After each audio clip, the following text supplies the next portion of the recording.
Hey guys, Alex here with Serious Goose Games. Welcome back to our Unity mobile idle game tutorial series. In the last video, we added achievements, and today we're going to improve the functionality of our menus and add a couple of other small things. To start out, let's open up our UI manager.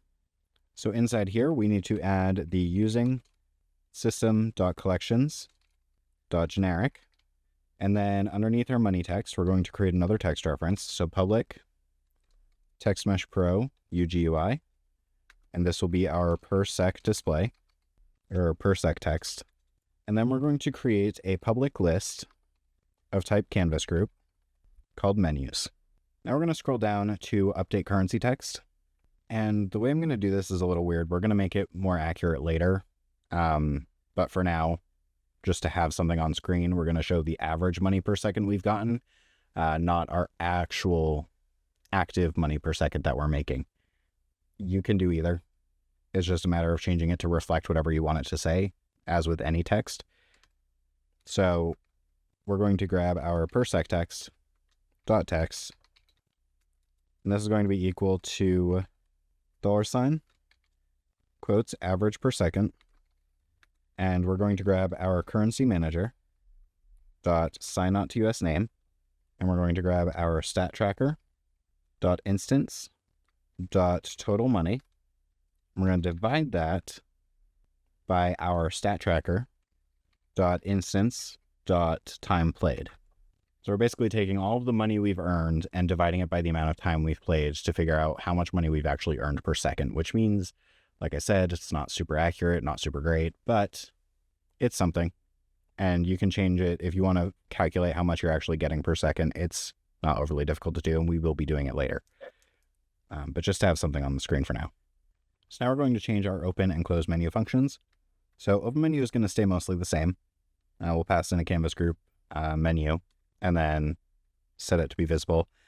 But then we also want to close menu, and we're going to pass in our menu. And that seems kind of counterintuitive because if we look at close menu, we close the menu we pass in. So why would we close the menu that we want to open? And the reason is because we are completely overhauling this. So close menu, instead of just automatically closing, we are going to do a for each loop. So for each canvas group, other in menus, we're going to check to see if other is equal to menu, then we're going to continue. Otherwise, we're going to set the alpha to be 0, interactable to be false, and blocks right to be false. So what we're doing is we're checking every menu we've put in our little list. And if it is not the menu that we pass in, we're going to close it. That's what this does. That's why we're passing in a menu and why we're passing in the one we want to open, because we're checking to make sure we're closing every menu that's not that one. That way we don't need to attach that to every single thing. We don't need to attach 2 functions to each button. We can only attach 1 and it will work. So that's all we have for code. Go ahead and save it and head back to Unity. Now we're going to start out by duplicating our achievement panel and renaming it generator panel. I'm going to expand it out and get rid of the children inside it. We will mess around with that later, but go ahead and grab the nav panel. And on our upgrade panel button and our stat panel button, if we scroll down to on click, we can remove the close menu function on both of those. So with both of them selected, make sure you select the second one and hit the minus button. Now each of these should have open menu as their function, and we should be passing in the proper panel. So upgrade panel should be getting the upgrade panel, stat panel should be getting that. So now I can duplicate the stat panel button, and we can rename that to achievement panel button. Scroll down, and where it has stat panel, make sure you pass in the achievement panel. We also want to change the text to say achievements. Then we can duplicate the achievement button we just made and rename that to generators, or generator panel button. Make sure that the generator panel goes onto that. Next, we're going to grab our money display, duplicate it, change it to say per sec display, and then we're going to move it down a little bit. So I'm just going to position it so it's underneath, but still centered. And I'm going to change the auto size options, the maximum. I'm going to change it from 72 to be probably 60. Do 64, I guess. That way it's slightly smaller. And then we'll save everything. And actually, I'll change the text so that's the per sec. There we go. All right, so save. And then go to the game manager. We want to grab our per sec text and put that on our UI manager.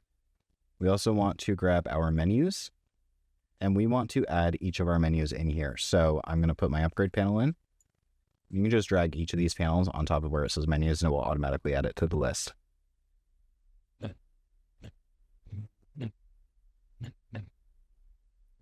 So before we play, we do have a slight issue. If we look at our close menu function, you might be able to notice a slight problem.